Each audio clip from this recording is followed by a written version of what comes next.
Imekuwa ni heshima kufundisha theolojia ya uchungaji kwa wanafunzi wanaojiandaa kwa huduma. Wanapojifunza katika chuo cha theolojia cha Shepherds, ambapo nimehudumu kama rais. Kuwafunza viongozi wa kanisa kushikilia kwa udhabiti sola scriptura, wito huo mkuu wa mageuzi unaomaanisha maandiko pekee. Kweli ni lazima nikuambie, hiyo ni furaha kwangu kufundisha. Lakini nataka kukuambia hata katika mazingira ya seminari, inawezekana kuamini kibiblia bila kutenda kibiblia. Kwa maneno mengine, inawezekana kupenda kujifunza Biblia, lakini usiishi Biblia kila siku. Rais mwingine wa seminari ambaye ninamheshimu alisema hivi: ninaogopa kwamba tunaweza kuwa tunatoa wahitimu wenye idadi kubwa ya imani, lakini siyo imani thabiti ya kutosha. Kama mmoja wa maprofesa wangu wa zamani alivyokuwa akisema, ni jambo moja kupitia Biblia, ni jambo jingine kuiruhusu Biblia ipitie ndani yako. Na unajua, hiyo ni imani. Imani thabiti inatoa uti wa mgongo wa imani. Kweli za kiteolojia sio tu, unajua, zinazunguka tu moyoni mwako, zinakuwa imani thabiti katika maisha yako. Hiyo ndiyo hali tunapofika sasa kwenye Zaburi 101. Hii ndiyo hali hapa, na ni wakati wa machafuko kwa Mfalme Daudi aliyevikwa taji hivi karibuni. Taifa limegawanyika. Watu wengi waliokuwa waaminifu kwa Mfalme Sauli kwa kweli hawampendi Daudi kabisa, na wanataka kudhoofisha uongozi wake. Lakini Daudi anajua ni aina gani ya mfalme Mungu amemwita awe. Hivyo Zaburi hii inakuwa zaburi ya imani thabiti ambayo Daudi anaandika. Hizi ni imani thabiti ambazo zitaimarisha imani zake. Yeye ataishi hapa. Sasa kuna imani 9 katika Zaburi hii, ikiwa utachukua muda kuzihesabu kama nilivyofanya, na unaweza kuziona kwa urahisi na kuzungushia kila moja, kwa sababu kila moja imewekwa alama na maneno enita. Hapa katika mstari wa kwanza Daudi anasema, nitaimba juu ya upendo wa Mungu usiobadilika na haki. Mstari wa pili, nitafikiria njia isiyo na lawama.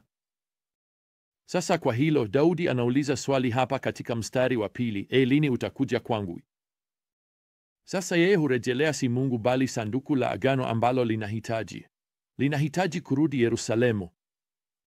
Lilitekwa nyara wakati wa Mfalme Sauli na tangu wakati huo limepatikana, lakini bado halijarudishwa Yerusalemu mahali linapostahili kuwa. Kwa hivyo Daudi anapomwabudu Mungu, anapofikiria njia ya wasio na lawama, Daudi anajua anahitaji msaada wa Bwana. Unaona, imani ya Daudi ni kwamba bila uwepo wa karibu wa Bwana ndani na kupitia sanduku ambalo linaashiria uwepo, Daudi anaelewa kwamba utawala wake juu ya Israeli utashindwa. Kwa hivyo mwishoni mwa mstari wa pili Daudi anasema imani nyingine. Anasema, nitatembea kwa uadilifu wa moyo ndani ya nyumba yangu. Unajua wapendwa, ingekuwa vizuri kama waumini wengi zaidi leo wangesema hivyo, kama wangeishi hivyo, kama wangefanya hivyo nyumbani kwao kama waumini. Unajua, jinsi ulivyo faragani ni muhimu sawa na jinsi ulivyo hadharani. Sawa. Hapa kuna imani nyingine. Mstari wa 3, sitakiweka mbele ya macho yangu chochote kisicho na thamani. Nakumbuka wazazi wangu waliandika mstari huu kwenye kipande kidogo cha karatasi na kukibandika kwenye kona ya juu kushoto ya televisheni ya familia yetu.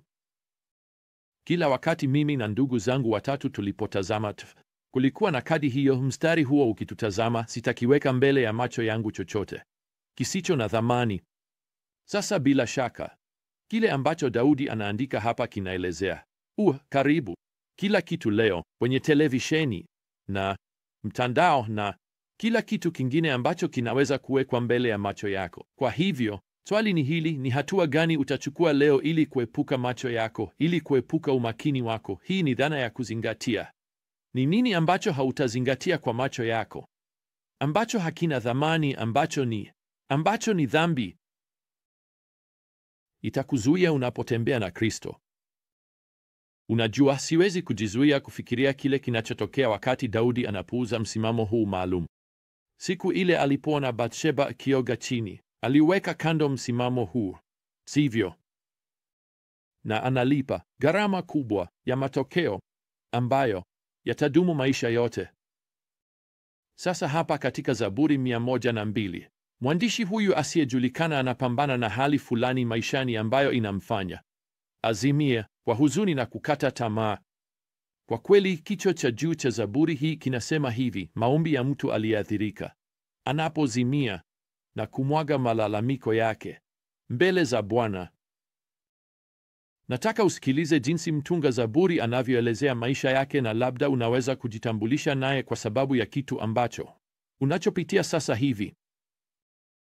Anaandika hapa katika mstari wa 3, kwa maana siku zangu zinapita kama moshi na mifupa yangu inaungua kama tanuru. Kwa maneno mengine, nina maumivu kila mahali. Moyo wangu umepigwa kama nyasi na umekauka. Ninasahau kula mkate wangu. Mstari wa 6 unasema, mimi ni kama bundi wa jangwani, kama bundi wa maeneo yaliyoharibika. Ninalala macho. Anasema siwezi kulala. Anaendelea, mimi ni kama shomoro mpweke juu ya paa. Basi unasemaje? Unafanya nini kupambana na aina hii ya huzuni, aina hii ya kukata tamaa? Basi mwandishi wa Zaburi atatupa dokezo au mawili hapa, wakati sauti yake inabadilika kutoka kwa kukata tamaa hadi matumaini. Anaandika hapa katika mstari wa 12, lakini wewe, e Bwana, umeketi kwenye kiti cha enzi milele. Anatambua ukweli, sivyo, kwamba wakati mawimbi hayo katika dhoruba, mawimbi hayo ya dhoruba yanaweza kuwa marefu sana, kiti cha enzi cha Mungu bado kiko juu zaidi.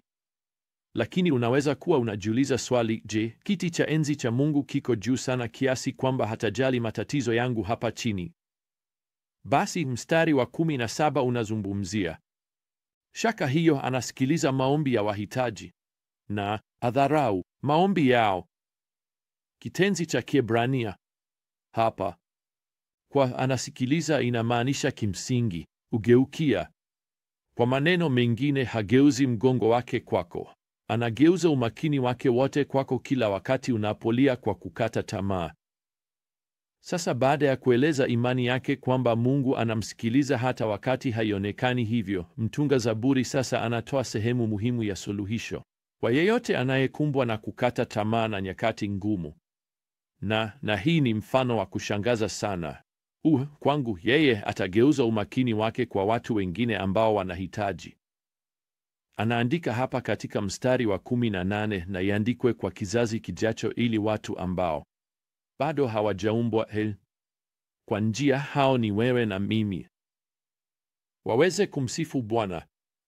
Na alitazama chini kutoka juu ya utakatifu wake, usikia kuugua kwa wafungwa, waweka huru wale waliokuwa wamehukumiwa ufa.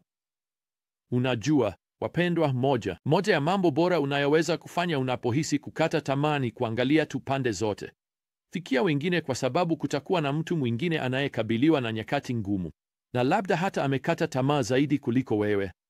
Kwa hivyo, kuwa karibu nao, ukiwaombea, ukiwahudumia, labda ukiwapigia simu, ukiwatia moyo katika safari yao na Mungu, ukisema, hey, hebu niketi na wewe kanisani Jumapili ijayo, hebu nilete chakula.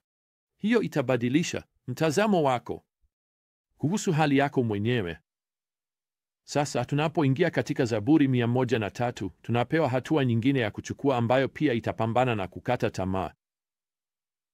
Daudi anaandika hapa katika mstari wa 2, mbariki Bwana, e nafsi yangu, na usisahau faida zake zote.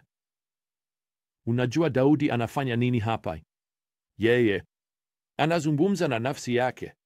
Anasema, sikiliza Daudi, usimsahau Bwana.